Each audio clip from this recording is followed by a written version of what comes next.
Hello दोस्तों, स्वागत है आपका एक नए क्लास में। जो बच्चे बीएससी फाइनल वाले इंतजार कर रहे थे अगले क्लास का, तो केमिस्ट्री का अगला क्लास आपके लिए लेके आ गए हैं। आज हम लोग बात करेंगे biological importance of Na and K, यानी सोडियम और पोटेशियम का बायोलॉजिकल इंपॉर्टेंस क्या होता है। साथ ही साथ कैल्शियम की बात करेंगे, मैग्नीशियम की बात करेंगे। सारी चीजें सुन रखी हैं हम लोगों ने। यार नमक खाते हो, NaCl यानी सोडियम होता है उसमें, यानी हम लोग खाते तो हैं। पोटेशियम, सेंधा नमक खा लो, पोटेशियम होता है उसमें से, ठीक है। उसी तरीके से जितनी भी पत्तियां होती हैं उन सब पत्तियों को मैग्नीशियम की जरूरत पड़ती है। तो ये एक इंपॉर्टेंट टॉपिक है, ठीक। फाइनल ईयर में जो लोग भी हैं तो उन्हें बहुत अच्छे से ये पता होना चाहिए कि शॉर्ट में भी क्वेश्चन आएंगे। तो इस तरीके की चीजें, सोडियम पोटेशियम पंप क्या होता है, अगली वीडियो हम उसी पे लेके आएंगे। हीमोग्लोबिन, मायोग्लोबिन, ये सब मोस्ट इंपॉर्टेंट है। 1 to 1 सारी वीडियो हम लोग कवर करेंगे सर, ठीक है। तो आज हम लोग बात करने वाले हैं biological role of Na and K, यानी जीवों में सोडियम और पोटेशियम का क्या महत्व है। इसी के नीचे हमने कैल्शियम और मैग्नीशियम भी लगा रखा। चलिए सर शुरू करते हैं। सबसे पहले सोडियम यानी Na की बात करेंगे। तो Na एक्स्ट्रा सेल्यूलर फ्लूइड का मेजर कंपोनेंट है। यह मुख्यतः क्लोराइड, थोड़ा सा हम यहां पर पेन ले लेते हैं ताकि आपको अच्छे से समझा पाए कैसे मिलता है। ये या तो क्लोराइड की फॉर्म में मिलेगा, क्लोराइड बोले तो NaCl जैसे सोडियम क्लोराइड, ठीक है। या फिर NaNO3 का नाम क्या है, नाइट्रेट है।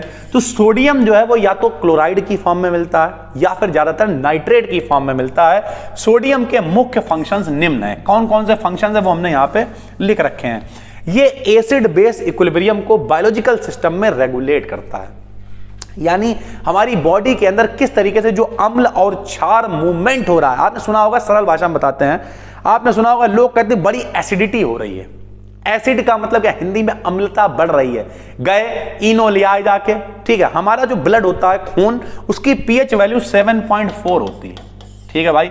अब 7.4 जो 7 से ज्यादा होते हैं उसे क्या कहते हैं, क्षारीय कहते हैं। क्षारीय का मतलब होता है बेसिक। क्षारीय का मतलब क्या होता है, बेसिक होता है। तो अगर एसिडिटी का मतलब उल्टी सीधी चीजें खाओगे तो पीएच वैल्यू हमारा जो ब्लड का है वो दिक्कत करेगा। अब आपने इनो वगैरह पिया, पीएच वैल्यू ठीक हो गया, बोले अरे एसिडिटी वगैरह सब खत्म हो गई, जाओ लाओ इमरती इमरती और लेके आओ, वो वाला मामला है, ठीक है। तो इस तरीके से ये क्या करता है, एसिड बेस की जो इक्विलिब्रियम है उसे ये बना के रखता है, ठीक है। इस तरीके से ये काम करता है। ये बॉडी फ्लूइड के ऑस्मोटिक प्रेशर, आपने सुना होगा एक शब्द जिसे कहते हैं परासरण दाब। तो हमारी जो बॉडी का फ्लूइड, समझते हो सर यार, फ्लूइड का मतलब क्या होता है? फ्लूइड का मतलब होता है भाई तरल। तरल समझते हो क्या? हमने एक वीडियो में बताया था तो बच्चे हंस रहे थे। तो फ्लूइड का मतलब होता है, नहीं बच्चे छत पे चढ़े लाल टपका रहा है ऐसे करके, वो तरल ही है। तरल का मतलब समझ लो द्रव, ठीक है। तो ये क्या करता है, बॉडी फ्लूइड में जो हमारी शरीर में जूस, बहुत सारे जूसेस हैं। जूस समझते हो, अग्न्याशयी रस है, जठर रस है, आपने बहुत सारे सुन रखे हैं। तो हमारी बॉडी के अंदर भी सब लिक्विड तरल है यार, कि ऑस्मोटिक प्रेशर यानी क्या, परासरण दाब को नियंत्रित करता है, जिससे शरीर से होने वाला फ्लूइड लॉस नियंत्रित रहता है। किस तरीके से फ्लूइड कितना निकल रहा है, कितना एमिशन हो रहा है, कितना उत्सर्जन हो रहा है, उस सबको कंट्रोल करना भी इसका काम है सर, ठीक है। विभिन्न एंजाइम रिएक्शंस सोडियम आयन के द्वारा नियंत्रित होती है। एंजाइम आपको पता होगा, हम लोग कई सारी शरीर में जितनी भी क्रियाएं होती हैं वो किसके कारण, एंजाइम के कारण, हार्मोन्स के कारण, इन सब के कारण ही तो होती हैं। बहुत सारे एंजाइम्स होते हैं जिनके कारण आदमी को हंसी बहुत आती है। जैसे पुराने जमाने में लोगों से कहा जाता था 3 प्रकृति होती हैं, सात्विक, राजस और तमस, ठीक है। जो लोग कम खाते हैं और मस्त रहते हैं उनकी सात्विक प्रकृति होती है। पढ़ाई लिखाई खूब करते हैं वो। आप कमेंट करके बताइए आपकी प्रकृति 1 है, 2 है या 3 है। बहुत पढ़ाई करते हैं, उनकी 1 सात्विक प्रकृति होती है। दूसरा, हर समय अंधाधुंध कहता है इसकी ऐसी की तैसी, ये वो मार, तो दूसरे वाले प्रकृति राजस वाले होते, राजस वाले। और तीसरे होते तमस, तामसिक। पढ़े खा के सो रहे हैं, कोई मतलब नहीं दुनिया में क्या हो रहा है, राजा आदमी। तीसरे वाले होते तमस, तांत्रिक प्रकृति के आदमी। तो ऐसे लोग तो फिर जिंदगी में ग्रो नहीं करते। आपको पहली प्रकृति अचीव करनी है सर, ठीक है। तो ये जितनी भी रिएक्शंस होती हैं शरीर के अंदर एंजाइम्स वाली, आदमी को ज्यादा हंसी आ रही है, कैसे पच रही है चीजें, क्या क्या हो रहा है, सब सोडियम आयंस का काम होता है।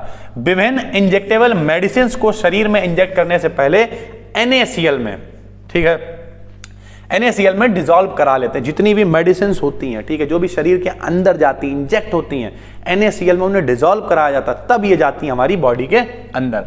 पोटेशियम की बात करें तो दोनों फ्लूइड्स का मेन कंपोनेंट्स हैं, इसके निम्न फंक्शंस हैं। यानी जितना रोल सोडियम का है उतना पोटेशियम का भी है। केवल सोडियम अगर शरीर में पहुंच रहा है तब भी आपको पोटेशियम की जरूरत पड़ेगी, वैसे ही पोटेशियम दोनों की जरूरत आपको है सर, ठीक है। तो ये एक्स्ट्रा सेल्युलर फ्लूइड में एसिड बेस इक्विलिब्रियम को प्रोवाइड करता है, वो भी करता है, ये भी करता है सर, ठीक है। ये शरीर में ऑस्मोटिक प्रेशर और वाटर रिटेंशन को कंट्रोल करता है, वो भी करता है और ये भी करता है सर, ठीक है।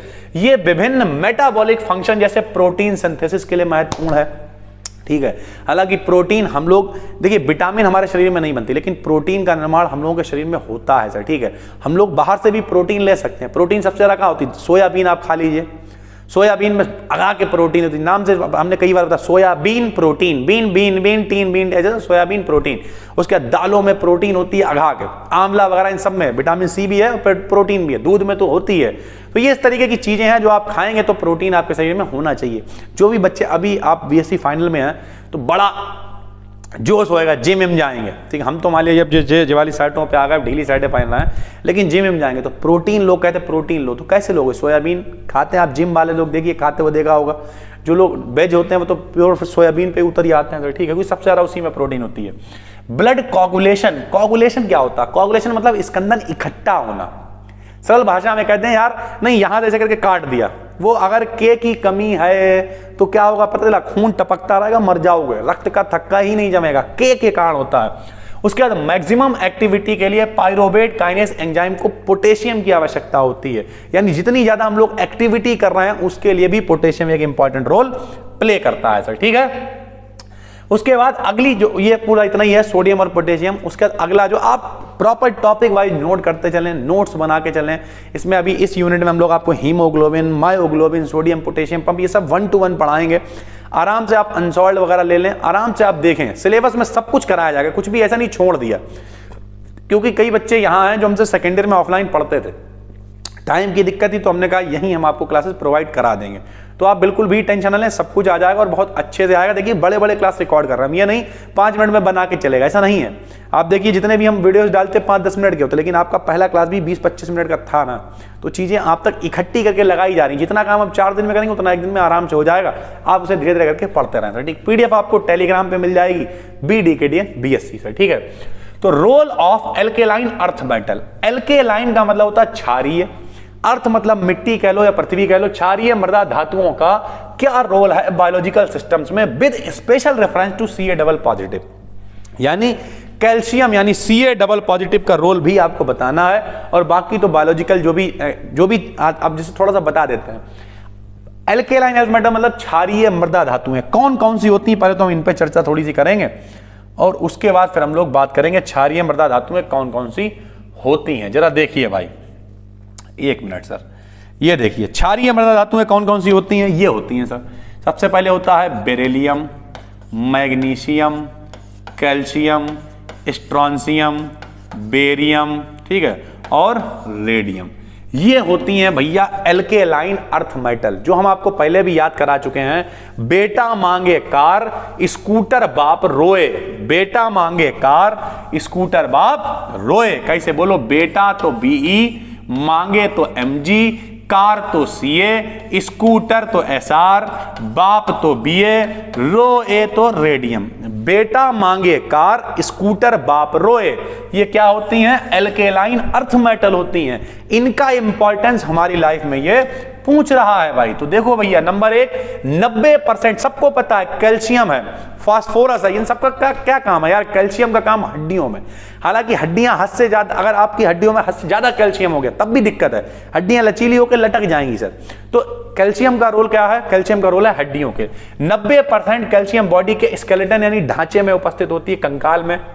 ये बोन्स यानी हड्डियों में हाइड्रोक्सी एपेटाइट एक क्रिस्टल फॉर्म में एंड कुछ non crystalline amorphous calcium phosphate के रूप में उपस्थित होता है। डिफरेंट बायोलॉजिकल स्ट्रक्चर्स में उपस्थित कैल्शियम, 1 मिनट सर, थोड़ा मक्खी वगैरह भी बीच बीच में दुखी करती है, आपने देखा होगा पहले क्लास में भी दुखी कर रही थी, लेकिन खैर सर ठीक है, उपस्थित होता है। डिफरेंट बायोलॉजिकल स्ट्रक्चर्स में उपस्थित कैल्शियम के इंपॉर्टेंट मिनरल्स होते हैं। कौन कौन से? ये देखिए, जैसे बर्ड्स, चिड़ियों में एग सेल्स यानी उनके जो अंडे की सरफेस होती है उनमें होता है कैल्साइट के रूप में ये फॉर्मूला होता है। उसके अलावा देखिए मैमल्स में भी होता है। मैमल्स में कौन आते हैं? मैमल्स मतलब स्तनधारी में, ठीक है, हम लोग मनुष्य वगैरह में सब में पाया जाता है, बोन्स यानी हड्डियों में सबसे ज्यादा पाया जाता है। तो इस तरीके से आप पढ़ लेंगे। दूसरा क्या, अल्प मात्रा में कैल्शियम आयन बॉडी फ्लूइड में भी प्रेजेंट होता है। ये Ca डबल पॉजिटिव आयन निम्न कार्यों के लिए, जैसे ब्लड कोआगुलेशन, कैल्शियम फ्लूइड में भी प्रेजेंट होता है। खून का जमना, कहीं ना कहीं कैल्शियम का भी एक रोल है उसमें, ठीक है।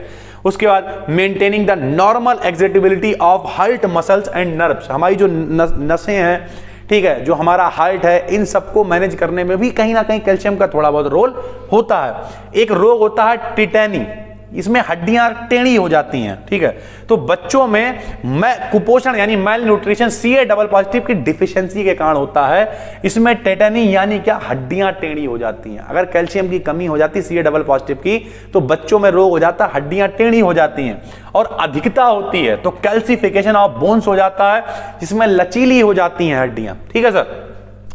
Ca डबल पॉजिटिव किडनी से एक्सक्रीट ना होकर लार्ज आंतों के द्वारा एक्सक्रीट होता है सर, ठीक है। रोल ऑफ मैग्नीशियम की बात करें तो हमेशा पेड़ों की बात आ जाती है।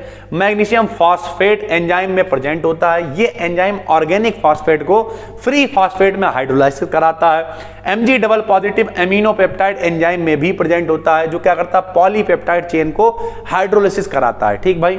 उसके बाद conversion of ATP to ADP. ATP क्या होता है, एडिनोसिन ट्राइफॉस्फेट, सबने सुन रखा है। माइटोकॉन्ड्रिया में जो ऊर्जा का संचय होता है वो एटीपी के रूप में होता है। और एडीपी मतलब एडिनोसिन डाइफॉस्फेट। ये सब क्या है, फॉस्फेट है, एनर्जी की फॉर्म्स हैं सर, एक तरीके से कहते हैं।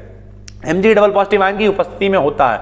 एटीपी Mg डबल पॉजिटिव के आयन की उपस्थिति में एडीपी में कन्वर्ट हो गया और थोड़ी सी एनर्जी, थोड़ी का मतलब बहुत सारी एनर्जी निकल गई भाई, ठीक है।